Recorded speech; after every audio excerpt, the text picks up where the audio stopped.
All right, hey everybody, it's your girl Nisha, aka Nisha the Voice, live with another edition of Industry Conversations One on One. Tonight I have with me the legend, um, actually one of the pioneers from the Five MCs, aka the Crash Crew, Mr. Michael Shaheen. How are you? I'm good. I'm good. How's it going? Good, good, good, good. It is an honor and pleasure to have you on with me tonight. One of the pioneers of hip hop. And I know we're going to get into it a little bit and, talk about what has been up with you, what has been up, basically with hip hop, the state of hip hop right now, and talk about the industry a little bit because we know that, there's a lot going on right now through the pandemic and a lot of artists are struggling right now.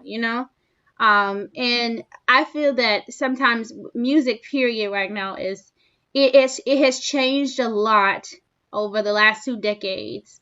We hear a lot of I think who said it best? I think there was Nicki Minaj who said a little bit about the state of hip hop and where it's going. And then I heard a lot there's mumble rappers, there's not enough MCs. So it's so much going on right now in regards to the state of hip hop, the state of music, period.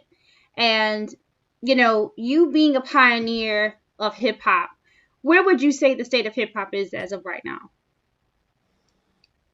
Ooh, well, it's basically it's always gonna be here. You know, Right. um, a lot of the old school cats, some of them are still around. You Yeah. know, I've been working on some projects with a few of the older cats, Mhm. and right now we just have to wait and see. Hip hop has taken a major turn. Yes. So we just had to sit back and just watch where it was going to go. You know, Right. so it is what it is. But being a part of the hip hop pioneers, the Five MCs, aka the Crash Crew, you guys were originally signed to Mike and Dave Records, and then you actually went to Sugar Hill Records. Right. So a lot of people probably don't know that about you all, but the Sugar Hill gang was basically behind Sugar Hill Records. So tell us a little bit about your time, being on Sugar Hill Records and that transition. Okay. Well, yeah, like you said, we started out with Mike and Dave. It was we were pretty much of a tight unit. Mike and Dave consisted of the Crash Crew. Crash Crew consisted of the Poison Clan. Then you had the Five MCs, which was Reggie Reg, Barry, G Man, Shuby, myself. Um, Actually, before G Man came into play, the group had broken up from Oh Mike and wow. Dave in the beginning, and we wind up getting back together with them, for the exception of Fly Guy, who was one of the Okay. members of the group. And from that point, we added G Man to the Force of the Five and begged Mike and Dave to do high power rap. You know, Wow. so from that point on, we took a turn and made it happen. Yeah. You know, Yeah. And high power rap it has been sampled about a lot of people. A lot of people probably don't know that high power rap SWV used some of the melodies. Actually, it was one of their songs. Actually, the beat was actually one of their remixes that they had. And then also in one of Jay-Z's records, he used the infamous line "Girls, girls, girls, I do adore." So yeah, it's I think a lot of people really don't know that a lot of your music was actually sampled by some of the infamous groups that are still buzzing as of today. So right. definitely shouts out to that. And how did high power rap come about? That that's a fun record. It's a record that that everybody can get up and dance to. So how did that record come about? Well, we was at a party up in the Bronx. It was me, Dalcy, rest in peace. Reggie Reg. Yeah, I believe it was the whole group. We was up in the Okay. Bronx, and it was a bambada party. and Van Barter was playing the record. It was called Freedom, Get Up and Dance by Monaco Records. Mm-hmm. So I heard the record and I told Dow, I said, Dow, you have to get that record, because Van Barter had the label covered. Yeah. So it took Dow less than 2 days to go find the record, and he found it. Me and Reggie was on the train. We wrote a routine. I was looking at I was reading a poster, and it had something about Friday the 3rd. And I said, Reg, that's a good hook. Friday the 3rd, we heard the word. Mike and Dave was taking over the town. And then Reg repeated the steps from me on those lyrics. And then we got the group together to finish up with the rest of the routine on the record. It was kind of crazy. Yeah, but most classics are made behind, something from the spur of the moment. And that record sounds like it was just in the spirit of the moment. You all were having a good time. And, you were really feeling the record. Like the record, you can feel the energy, as the record is being played. And, before we started the interview, I was in here jamming to it earlier. But definitely, it's one of those type of records that, you can feel the energy. You can feel the hype of what you all were going through at that time when you all were making it. So it's one of those things that I think, we as artists, we never actually think that, sometimes the spare of the moment are always like our best records. Like when we do things at the spare of the moment, always our best records. So exactly. I think it's great. I think it's great, that, and that's still a classic now. People are still playing it. You still hear it in popular songs. So that's great. So like when you guys were actually, going through the process and, going through the transition, what were some of the obstacles that you all faced, during that time? Oh, it was a lot. Well, back then, initially when we done the record, there wasn't a lot of airplay on radio. Right. The only channels that we pretty much had was like a Mr. Magic, and after a couple of years, then, it started playing on Kiss FM. I remember that record being like, it was on top of the charts for like 48 weeks, and then back then again, we had the little mom and pop record stores like on 125th Street. Right. And they would have like the sheet of the categories of, which record was number one during that week. Right. Every week we used to always go by and, check out where we at, where we stand on the sheet, Right. distance. So that was a little. Yeah, I can remember the back in the day where you had the Billboard 100, where it used to come out in paper form. Right. And, you could always see exactly who was at the top. And then I don't think a lot of people remember, Jet Magazine used to always have the top records. And it used to always be, I used to wait for the Jet Magazine to come out so that I could just look in the back to see exactly who was number one that week. So it's, it reminds you so much of how times, have changed, Yes. And it's just, I guess, even, moving forward to speaking about music, I think the dynamics of one point in time, hip hop talked more about having a good time, some of the experiences that you have, and then it kind of transitioned into, you still had some that were still talking about having a good time and talking about love and talking about realistic things. And then it moved into something else. So, it was, I guess, from your perspective, like, what was it? How did it seem to you, especially as a pioneer of hip hop, when the transition from where, you have people that's talking about partying and having a good time to now where it's like you can't really kind of understand what they're saying now, what is really in the music, Well, yeah, today's music is it took a 360 from the way we used to do it.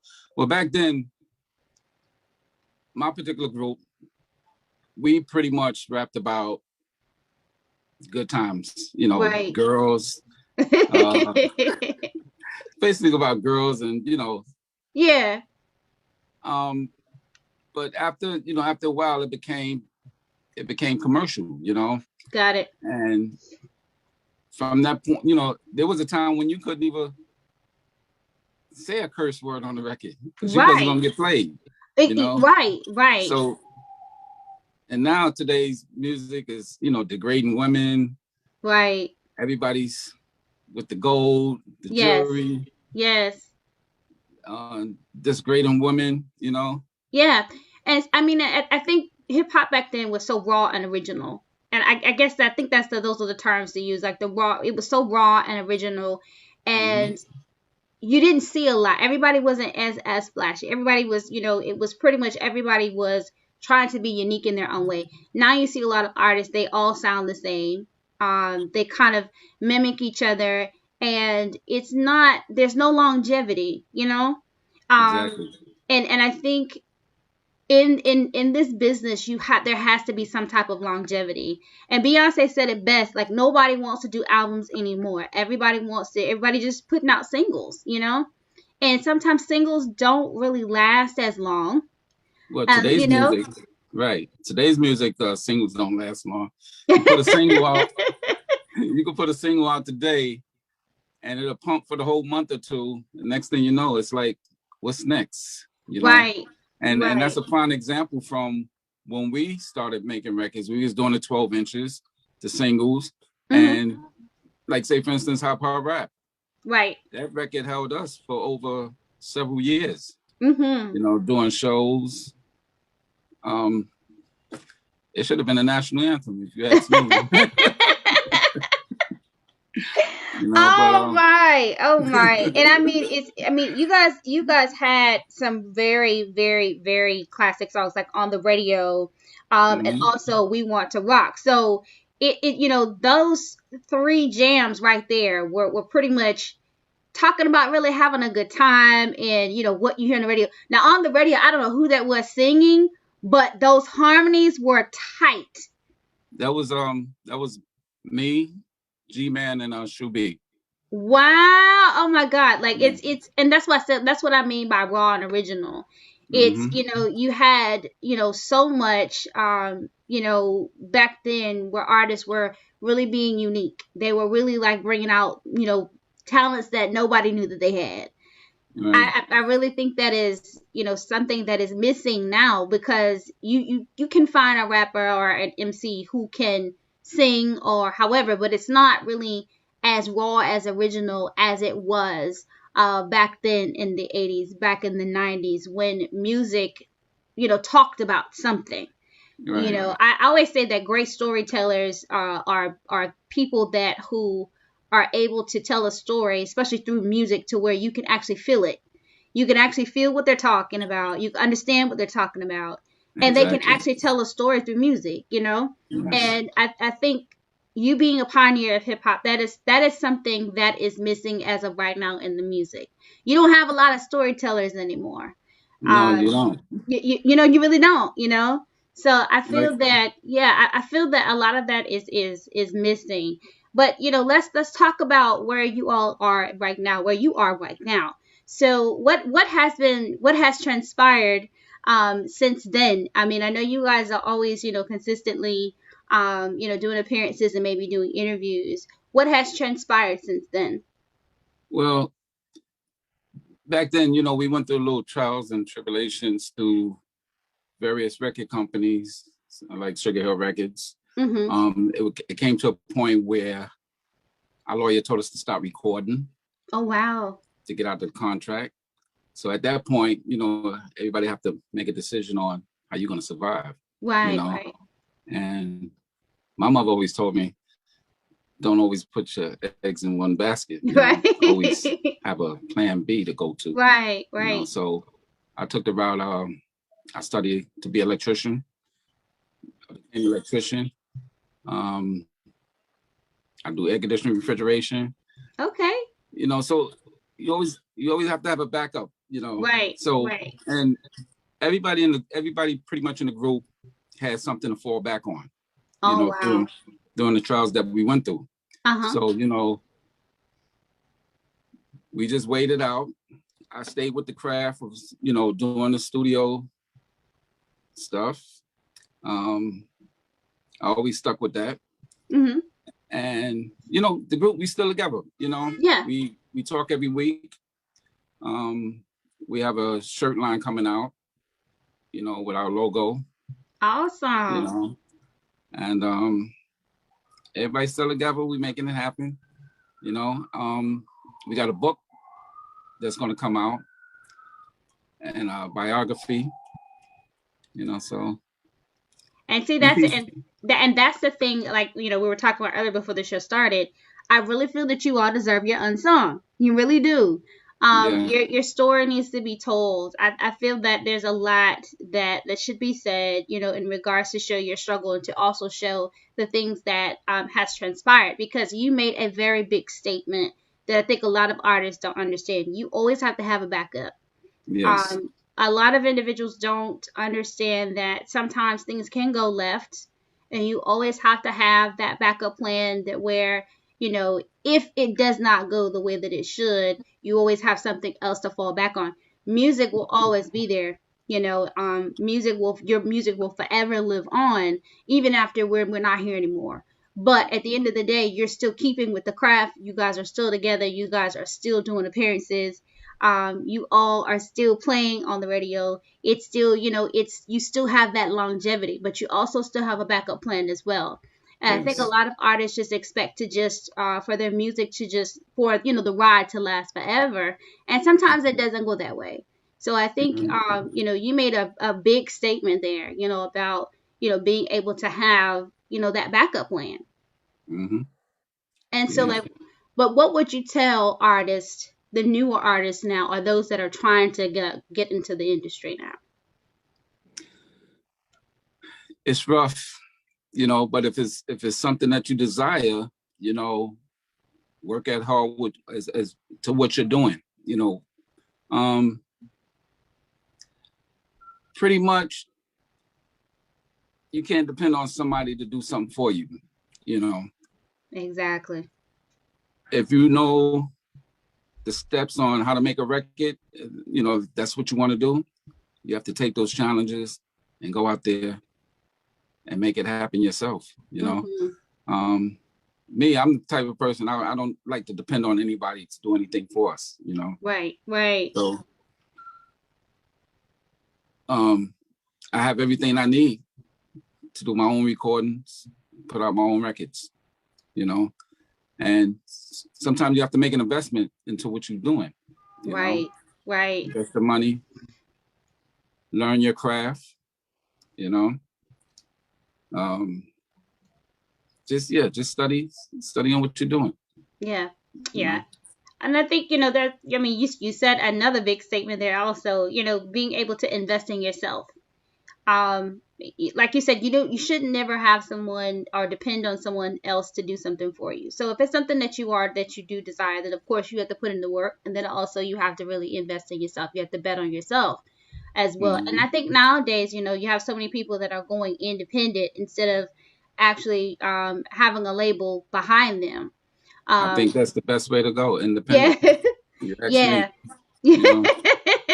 Yeah. Yes, I mean, there's a lot of I see the stories all the time where people talk about the label deals, how the label deals fell through, or the label deals were not what they expected. And you have a lot of artists that are just hungry, that are just really want to be in the game, and they just sign away to anything. And I think a lot of artists too, what they think is that, when they say, hey, you're going to get $1 million record deal, they do not know. They do They not don't know know. you got to pay that $1 million back and then some, you Exactly. know. And you Yes. know, that's another good point, because especially with the major companies, you know, and I thank God that we never really got deep into dealing with any real Hmm. major companies like that. Um, you can sell 10 million records, but you can still be broke. Say that again. Say that again for the people in the back so they can You can hear that. sell 10 million records and you can still be broke, you Exactly. know. And I couldn't see a way, you know, giving away all that money. I know, and I think we see it all the time. We Hmm. see it all the time when artists tell these horror stories, and they talk about, hey, we sold out, we just went platinum, we went here, we went there, and they're broke. And I'm gonna tell you, when we was with Mike and Dave, before we left Mike and Dave, um, Sugar Hill responded that they wanted to sign us. And they wanted us to redo Hot Power Rap over. But we kept Hmm. turning them down at the time. We said, nah, we good. We making our little cheddar. It ain't no third party cut, you Right. know. But it came to a point where we made a decision to break away from Mike and Dave, you know, for certain reasons. Right. And when we got with Sugar Hill, it wasn't that gravy, you know. Mm. We, I think we recorded, I believe it was We Wanna Rock was the first record we did with Sugar Hill, and then it was on the radio. But it was on the radio. It was near Christmas, Hmm. and we was like, yeah, we gonna get our record royalties. We get up to the studio, find out we in the red. What? Yes, Oh my God. yes. OMG. So what wound up happening was, being that it was the holidays, she was like, feel bad, or she gave us an advancement money. Hmm. And she used that as to say we renegotiated our contract. And that Oh was my one of the God. reasons why a lawyer told us to, hey, stop Stop recording. recording. Let that contract fizzle out. Um, the point is that no matter how much your record is played, because the record companies tell you all types of stories. Oh, it's a radio hit. It's not selling. Your record be played on the radio for the whole year. Number Hmm. one, different locations. And Right. they'll tell you it's a radio hit, you know? So that was some of the things that we went through. And then not only that, on the radio was based on two labels on Sugar Hill. Oh, It was what? on the, Oh, yes, wow.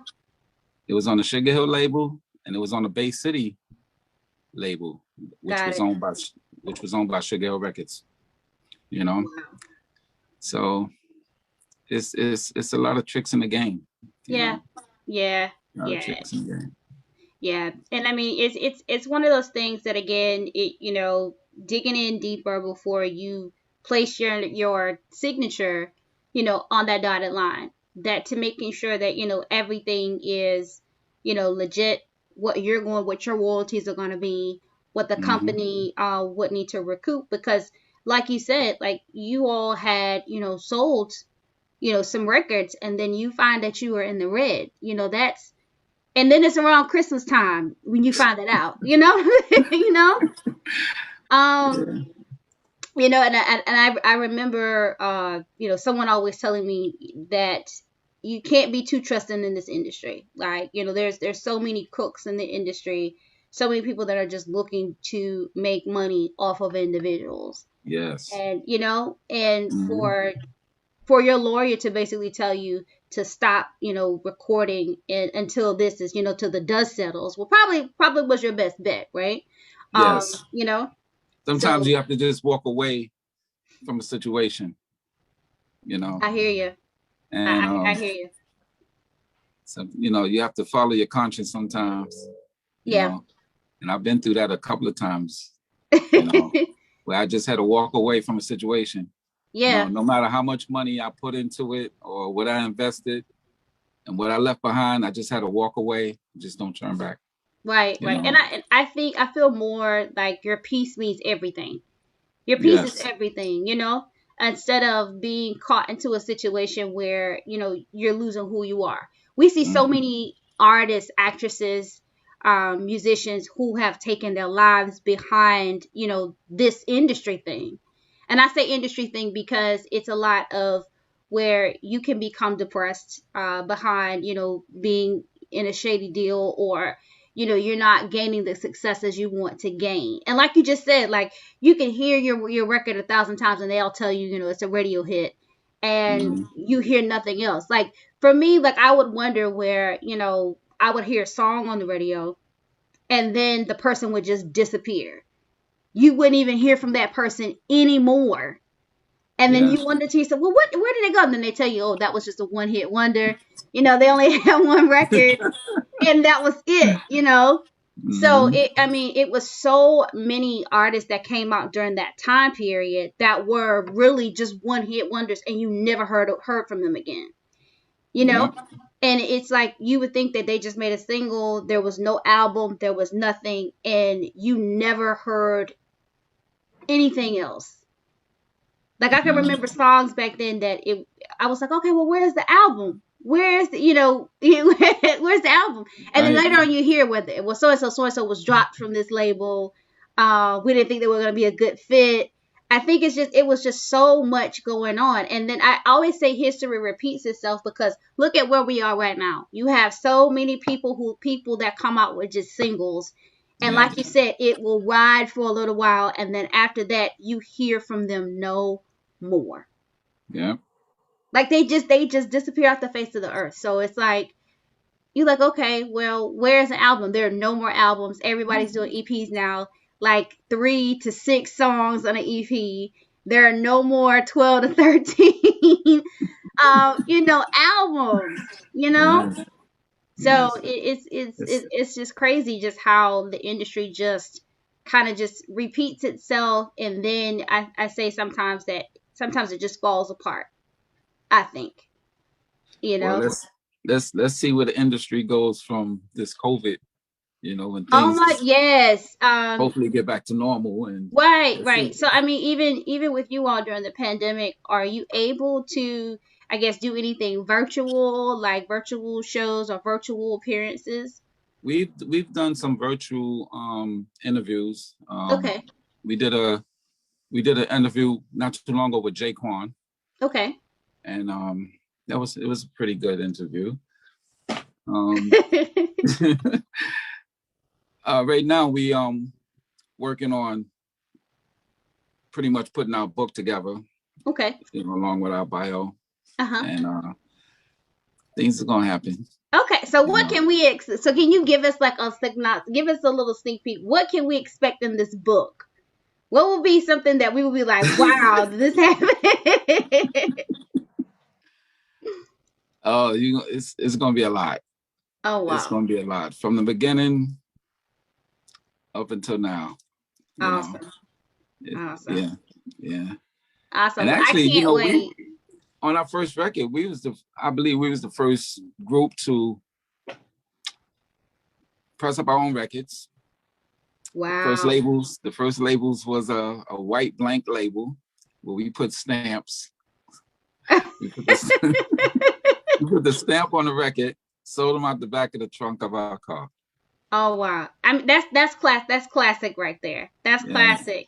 To be able to, push your own record, Mm-hmm. sell them out the trunk of your car, and receive your own residuals. You don't And, have the third party person. and we had our own little promotion, our promotion team out there. This was the catch we used to do. You remember the OJ cab service? The OJs, the day nights, the car services. Yes, yes. We used to give them cassette tapes with just high power rap on it. And they'll play that tape all day when their customers get in the car. They hear Oh our my record. God. You know Yes. what? That is a great promotion tool, because while they're in the car, they're listening to your record, Mm-hmm. and they're jamming to, well, where can I get that from? Exactly. Yeah. That was the fun part back in the days, putting it all together. Yeah. Just watching the dream come true. Yes, yes. Until you get mixed up with different companies. Yeah. You're like, wow. Yeah. Yeah. And I guess, that's what some call, I guess, grassroots, and where you're able to, kind of hit the ground running and actually put your product out there to the masses, just basically just being on foot and utilizing your resources that you have. I mean, that's, like I said, that was a great concept to be able to do that. So that, customers are listening to your record, Also, trying to figure out where can they find it from. You having it ready and available for them to actually buy it right then. So that's great. And I really miss the mom and pop record stores. I do. Yes, yes, I and really that's do. another thing. We used to carry boxes, take the boxes down to the mom and pop stores, drop them boxes off, come back a week later, pick up our residuals. That's how we used to do it. Yeah. Yeah. Yeah, and I think it's now, everything is so digital, everything is technology where you have to download everything. Yeah. It's just where it was so convenient to go there. You be able to listen to the record before you buy it. It was almost like a hangout spot, where Yes. you would actually just go and just listen to music and things like that. So it's different now, how times have changed in over the years, and especially, when it pertains to music. Right. So, even music videos have stopped. You know, you don't see a lot of that going on, and there's not a lot of visuals. People that do visuals, you see it on YouTube's. I remember we used to have videos, so all kinds of different types of things that would actually Hmm. be on TV for us to actually see who the artist was, that was actually singing the record. So, Yeah. a lot of things just have changed over the years. Yes. Yes. Yeah. And then another thing, we didn't have much. Well, in the early stages, we didn't do a lot of videos, because for one, the record companies didn't want to invest into videos. Right. For what reason, I don't know. Back then, videos, but then again, videos was expensive back then to get a Right, video right. going. Oh, Yeah. somewhat close to $1 million trying to do a Oh my video. gosh. You Yeah. I know, mean, I guess because it was so much that went into making the video. yeah. And video music box. That was a lot of places where Ralph people, McDaniels, yeah, yes, where yes. people would actually see, had a first taste of a lot of hip hop. Where Exactly. people could actually see exactly who it was, who record it really was. So, I Hmm. mean, those type of things kind of just it's just so crazy how those type of things like birth a lot of artists, and kind of brought a lot of artists to light. Right. We did a couple of videos. We Are Known as MCs is one, which you could pick up on YouTube. Yeah. You know, we did a video for On the Radio, but it was never released. And most of the videos that we done back then was from these guys from the school who Hmm. was learning to do videos, to make Right. videos. Okay. So that was a blessing there. It was, because you had people that you had a lot of like film students at NYU that were Yes. really just trying to do this for projects. So, Hmm. it was the best way then, in order to get your video done and get your video done for cheap. Yes. Yeah. You're right. Exactly. You So, know. yeah, definitely, definitely. But I know we're pretty much almost out of time, but I just want to personally thank you for taking the opportunity or taking the time out of your day to sit here with me and, kick it for a little bit and reminisce and, tell everyone your story and, pretty much kind of catch up with you. We thank you for your music.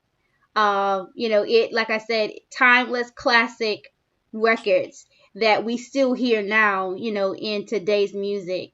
Thank you so much for taking the opportunity, to sit here with me tonight. And I want to thank you for inviting me. Yeah, well, thank you. But before we go, can you tell us your social media where the viewers can follow you? Yes. Well, basically, I'm on Facebook under Michael E.K. Shaheed. Instagram, I am Michael E.K. Shaheed. I don't use my stage name E.K. Mike C too much. Okay. So it's a lot of things that that I'm doing. I'm doing videos. I'm doing photography. Still keeping up the studio stuff with the group. Yes. Doing music, and yeah. So that's about it. And Yeah. look out for the shirts. We got a brand of shirts coming out in April, and I have a shirt for you. Oh, thank you. I can't wait to put it on. Yeah. Well, So thank you so much. And we will definitely look out for the book. I can't wait to see the unsung. I will definitely be looking out for that.